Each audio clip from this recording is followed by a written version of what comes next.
L'entente Pongiste Ambilly se lance un défi, celui de développer la pratique du tennis de table avec un réservoir de 80 000 habitants faisant partie d'Annemasse Agglomération. Un lieu accueillant et pratique avec la proximité de la Suisse et bénéficiant de la dynamique du Grand Genève.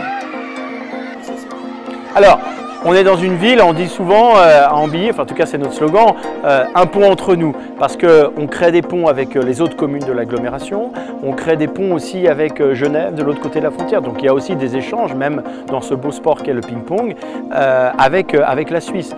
L'idée, c'est toujours de se connecter, de se retrouver. Et on a la chance aujourd'hui d'avoir un tram, d'avoir le Léman Express, de pouvoir venir à pied, parce que finalement Ambilly, c'est tout petit, hein, c'est une des plus petites communes de la région Rhône-Alpes en superficie, pas en nombre d'habitants.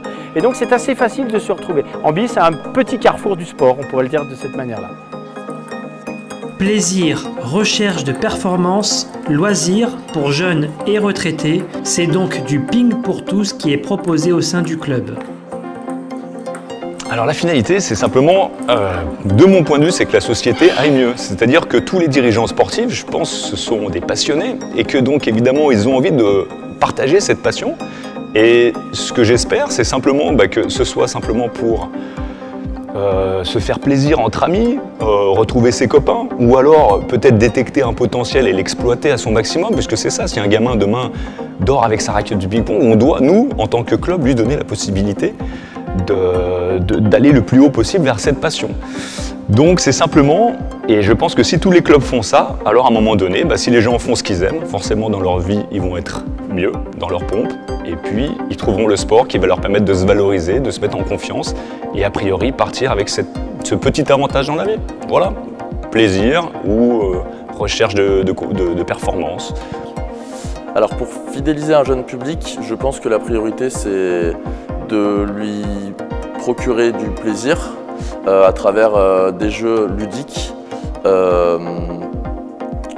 Pour moi, voilà, le plaisir, ça reste la priorité. Donc après, essayer avec l'expérience, à force d'essais, d'échecs aussi, de réussir à trouver les bons exercices qui mettent en avant les valeurs de notre sport qui est le tennis de table. Et à travers ce plaisir, après, généralement, les enfants qui sont vraiment intéressés peuvent venir demander des renseignements. Et par la suite, on parle de progression, d'investissement, etc. Mais pour moi, c'est vraiment le plaisir. Il y a beaucoup de choses à faire en dehors de la table aussi, comme par exemple du jeu à blanc, montrer des gestes, ou alors faire des petits jeux de coordination, de tout ce qui peut tourner autour de l'activité, comme la coordination, la motricité, l'habilité, les réflexes. Donc moi, je sais que dans les écoles, je travaille beaucoup par rapport à ça aussi, toujours avec un lien qui concerne le tennis de table, mais bien évidemment qu'on n'est pas obligé de passer par la table tout de suite avec la raquette et la balle. La majorité de l'école des jeunes a été recrutée directement dans les écoles qui reçoivent l'encadrant technique Alexis Etienne. Yu Yan Liu fait figure d'espoir au sein du club, pur produit de formation. Elle remporte le top régional Poussine l'an dernier. Elle bénéficie au sein du club d'un suivi personnalisé en plus des séances collectives. Quand j'ai commencé, j'avais 6 ans. Au début, je voulais essayer, mais après, c'était trop bien, alors j'ai continué. Au début, plein de petits jeux, plein de jeux. Et aussi, on apprenait aussi le revers, le coup droit, etc. Qu'est-ce que tu aimes dans la compétition ? Au début, je n'aimais pas trop, mais après, j'ai aimé. On peut s'éclater, on peut s'amuser. Mais par contre, j'aime bien les filles. Parce que les filles sont meilleures que les garçons. Parce que je veux que les filles battent tous les garçons du monde. Ouais, j'aimerais bien que les filles sont meilleures que les garçons.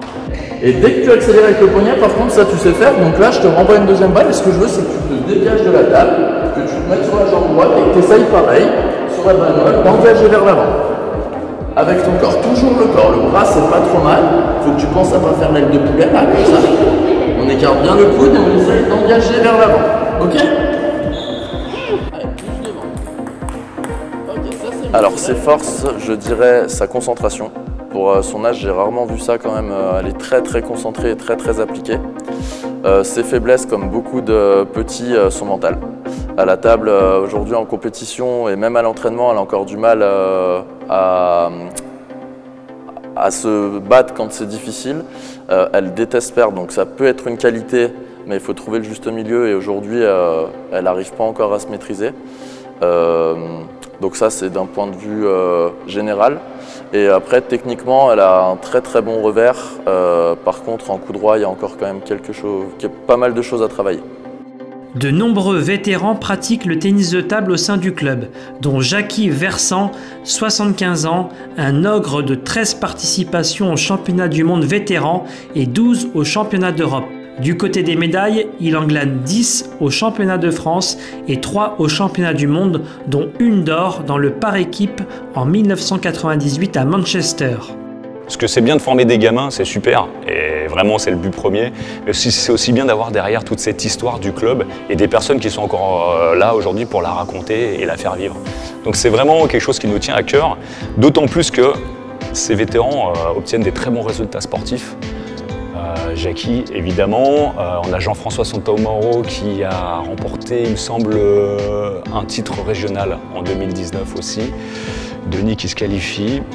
Donc voilà, on est visible, on souhaite être visible. C'est une ambiance assez sympathique. Il y a un grand espace de travail pour ceux qui veulent s'entraîner ou juste jouer en loisir. Il y a des créneaux pour les loisirs, des créneaux pour les compétiteurs.